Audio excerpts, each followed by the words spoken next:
Guys আসসালামু আলাইকুম। আমরা আজকে যাচ্ছি রাবার বাগান মধুপুর। আমরা জামালপুর শহর থেকে বের হয়েছি, যদিও একটু বের হইতে আমাদের দেরি হয়ে গেছে।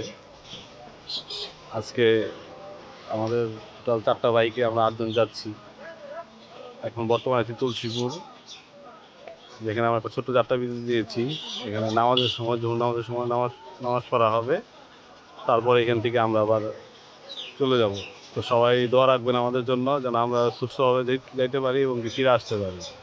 ধন্যবাদ সবাইকে। আসসালামু আলাইকুম।